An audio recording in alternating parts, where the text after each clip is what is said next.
今天这堂课要跟大家讲的是人体要害哦。其实呢，一般来讲啊，很多人他都不太去很明确的去 care 打击人体要害跟被打击的这个问题。所以，当我们今天呢，在跟人对打的时候，或者是今天我们在保护自己的时候，你要特别的去知道人体要害对我们产生的影响。在截拳道来讲，我们跟学生在要害的一些教学上面，我们通常会讲到的就是主要要害、次要要害、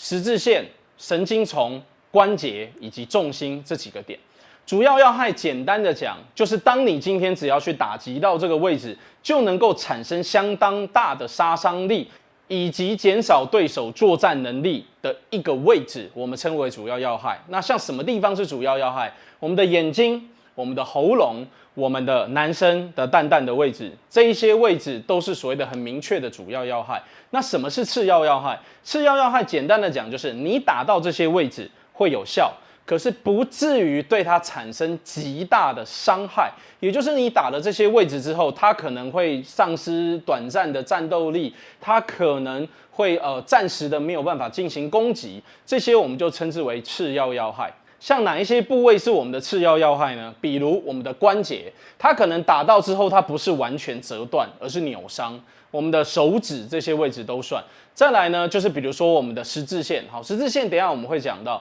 比如说我们的神经丛，或者是我们今天的一些大腿肌，或者是我们的腹部，或者是我们的横膈膜。甚至是肝脏攻击，这个打到之后去刺激到我们的内脏，或许它在当下它不是一个直接性的破坏式伤害，例如一拳打碎它的肋骨，或打爆它的头颅，或踢断它的大腿或者是关节，而是让它产生伤害，而不是造成所谓的比较偏向致命性的影响。这些我们都称之为次要要害。十字线呢，在我们截拳道来讲啊，是一个我们比较重视的要害分类法。我们有称之为所谓的第一道大十字，第二道十字线。好，接下来我们要聊的是穴道。穴道是要害，这个我们非常容易能够理解啦。那神经丛跟穴道，我们把它合在一起讲，就会很容易能够理解。简单的讲呢，这些位置就是我们能够去控制我们的肢体，去控制我们的肌肉，甚至有的时候它去可以控制到我们内脏的一些点。所以，当我们今天的胸口点刚讲到的这个十字线的部分，这个位置的大胸肌的神经丛，如果被打击到，尤其是点的方式去打击到了之后，你可能左半身啊，它大概会有3到5秒钟的时间没有办法可以很自由的去使用，所以这就是为什么这些会是我们的要害，甚至我们的一些神经丛跟穴道都在我们身体的内侧比较多，而且都是在一些比较私密的位置，这些位置你也不想被别人碰到嘛，所以它也会变成是一个次要要害。所以我们大部分身体的神经丛跟穴道都是归类为次要要害的范围。再来要讲的就是重心，所以很多人现在脑袋里面应该也会又出现了一个疑问：为什么重心是一个要害？重心不是只是一个我们保持身体稳定，或者是一个我们所有的重量交汇的一个地方吗？所以其实你只要去想，你今天如果身体不稳定，你是不是可以进行攻击？你今天的身体如果不稳定，你是不是可以进行有效的防御？你今天如果被对手控制了你的重心，你是不是就很难打？那以一些摔倒会扣分的比赛，或者是一些请技为主的格斗技来讲，他们就是以破坏你的重心为重点。所以，如果你的重心不被破坏，你就不会倒地，就不会卷入地板战，就不会卷入他擅长的范围。所以，今天如果你的重心被一个人控制了，原则上你的攻击跟防守，你几乎都是被对手给限制住。也应该要讲，你是被自己给限制住，所以在重心来讲，我们必须要将它控制得非常好、非常稳、非常的有效，甚至是尽量的由自己来控制自己的重心，而不要一直去配合对手来调整自己的重心。所以为什么截拳道我们会将重心控制在一只脚上？也是为了让我们的重心能更有效的去控制在我们有把握的范围，而让我们自己很明确的去知道我的重心现在在哪里，而不是我的重心在哪里都可以这样子的情况。当然，在日后在截拳道比较高阶的时候，就会开始练到无重心的技巧，也就是到那个时候，你真的了解了重心。真的了解了身法，真的了解了步法，真的去了解了我们的人体杠杆之后，你就可以将你的重心调整在不是固定的位置上，所以也不怕对手摔你，也不怕对手抓你，也不怕对手绊你，甚至你的重心到时候到底控制在哪一只脚上，也都不是重点了。可是，在一开始的时候，你记得所有的练习一定要控制在自己能够做的范围，这样你才能够把这些动作给练好。那现在呢，我们来看人体要害。我们刚提到的主要要害，其实就是我们的眼睛、喉咙、蛋蛋这些位置。甚至如果你的指力很强，你可以直接贯穿它的肚脐，或是直接从海底轮打进去。然后这些位置我们都可以称之为主要要害。那什么是次要要害？刚刚讲到的次要要害就是我们的关节，比如说你把它的关节给折伤，而不是到折断，那这个部分呢，关节也是属于我们的次要要害。其实打我们的颈动脉、打我们的鼻梁、嘴巴这些位置，它都可以称之为次要要害。也就是你打中，虽然不会直接打死它，但是你有可能会打伤它，然后 KO 它，这些都可以称之为次要。所以我们平常在使用最主要打的都是次要要害，而不会去打主要要害。原则上大概也没有比赛，除了地下擂台之外，或者是战场之外，你会选择以主要要害为你的攻击手段，除非你想被抓去关。我们刚刚提到的最重要的一个点就是十字线。这个十字线在我们截拳道来讲是一个最重要的指标，也就是我们在打人的时候，原则上都是朝这个方向去进行攻击，让我们的攻击变得更有效率。那你在不会寸进的状态下，你打这些位置就能够产生很不错的效果。那如果今天你会寸进，打这些位置几乎都可以做到次要要害的杀伤力，那又很容易打到，因为我们要去记神经丛、去记隧道，其实是非常难的。那我们现在如果能够直接用十字线的概念去了解我们人体比较脆弱跟比较敏感的位置，你就会比较容易的对你的对手产生一定程度的影响性。那我们先从第一道大十字开始看。其实十字线它在整个身体的划分来讲，其实还蛮简单的。你只要将一个区块，比如说躯干、手臂或者是头部来进行一个所谓的划分，你就能够很快的找到十字线。以手臂来讲，你从手臂的正上方画一条线，再从你的手掌的掌心这样子过去画一条线，然后下面也是，后面这边也是。所以你可以看到，如果十字线的正后方，它会经过我们的关节，也就是其实你每一个物体只要有关节的地方，它的其中一条十字线一定都是你的关节相反侧。第二个点是什么呢？你会发现，如果以正确它的手臂转到一个正确的角度，像这样子，只是因为我们手臂本来就有一些曲度，这一个位置的正面的这条十字线，它就会经过我们这个肌肉比较敏感的这个位置，也就是今天你这个光是用手压到，它就会产生疼痛的一个位置，像这个点。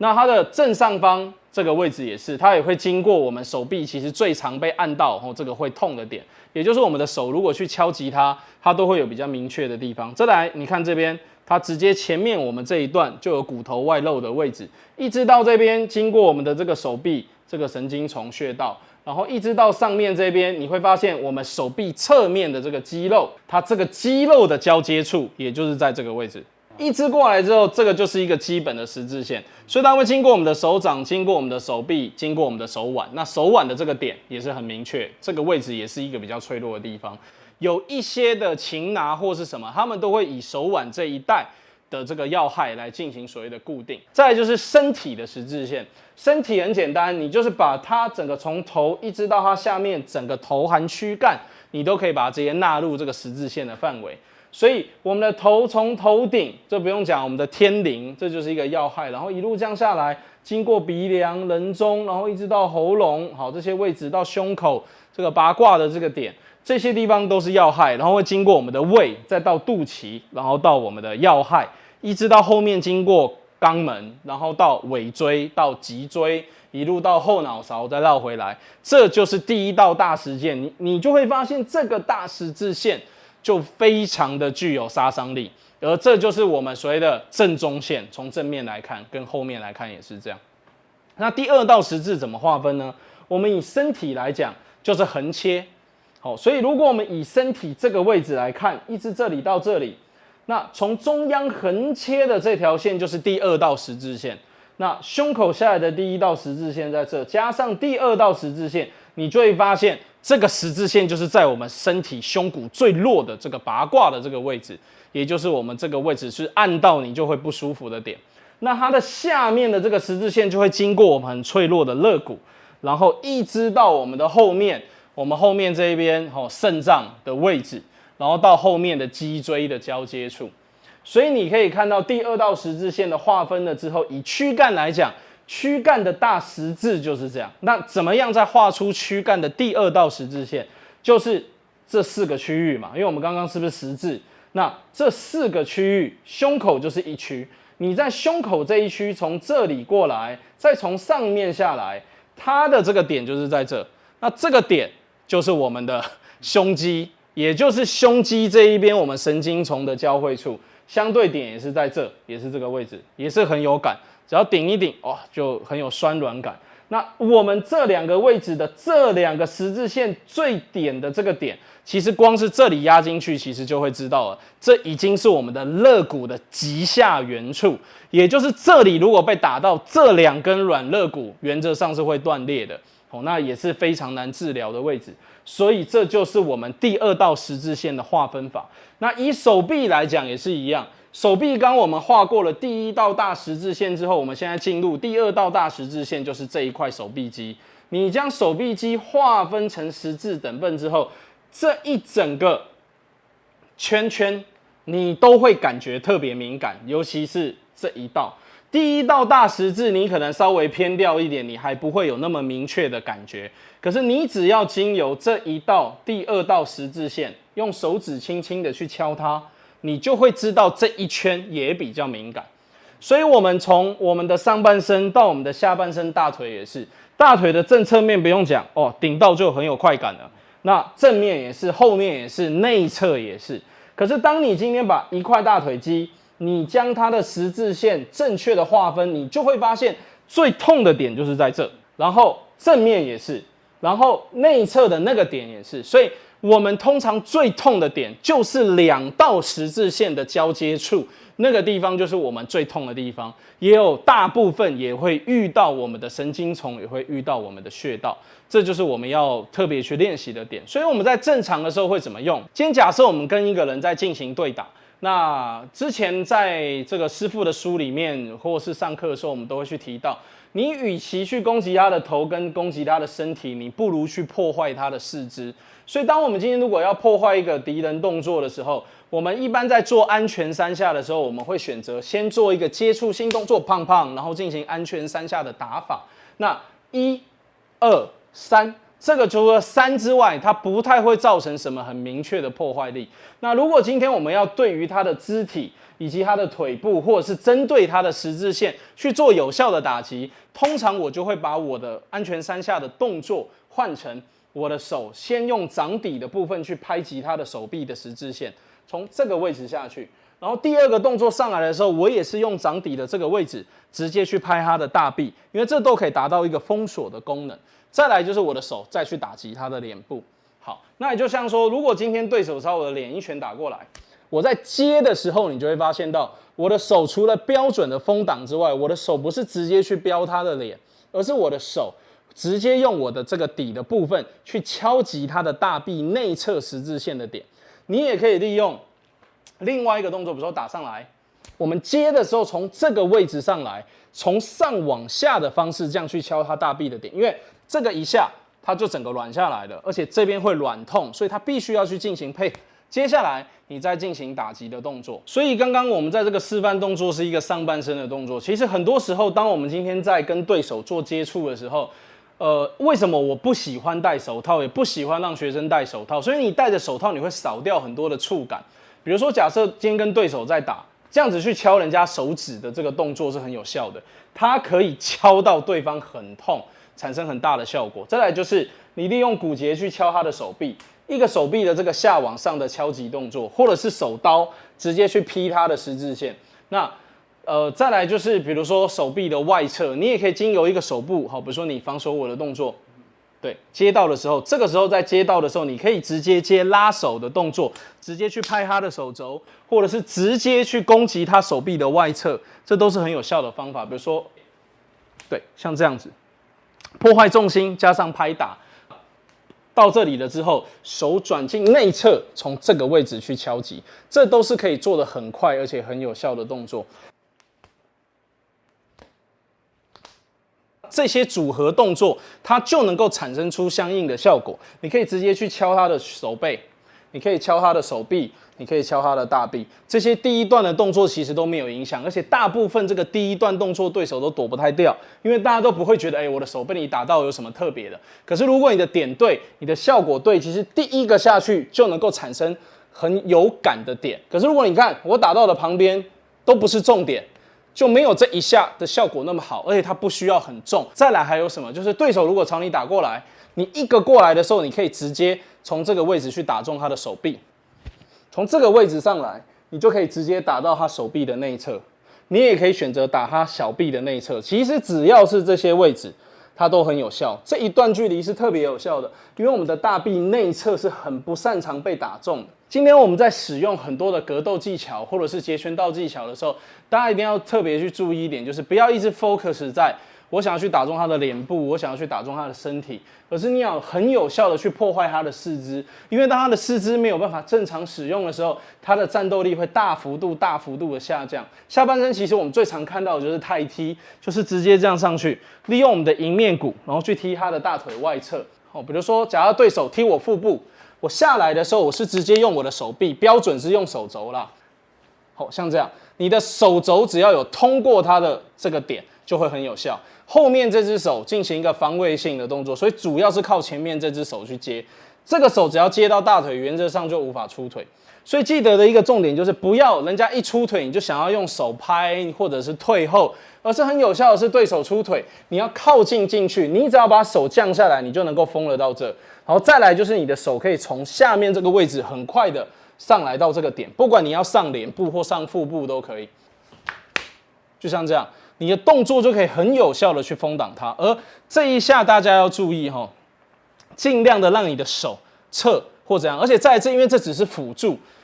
第一个腿上来的时候是这个地方下去先接到，利用手臂先接他的大腿。你用手肘去接他，用手刀去接他，或用手臂去接他，可以对他的大腿产生影响。接了之后，这个动作做一个弹跳，并且配合腿部，这个上去的力量会非常大。这就是可以善用的一个技巧。所以当我们今天标准在做动作的时候，还有另外一个低踢动作。所以原则上我们在打的时候，也有一种踢法是直接用脚去踢迎面骨，直接用脚去踢膝盖，直接用脚去踢大腿。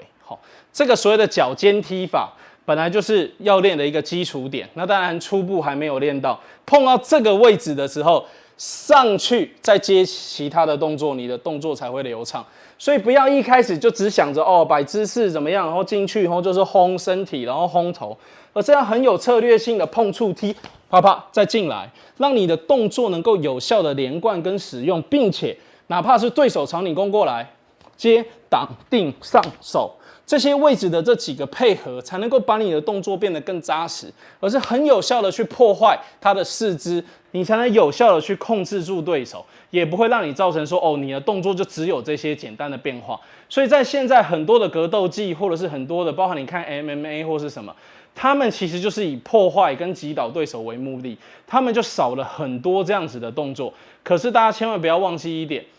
你1对1可以用那样的方式打，可是你1对多的时候，你就不能用那种方式打，因为你不能够一股脑的只去击倒一个对手，而是要评估整个环境。所以对于今天的这个距离或者是我们今天对于自己的动作，对于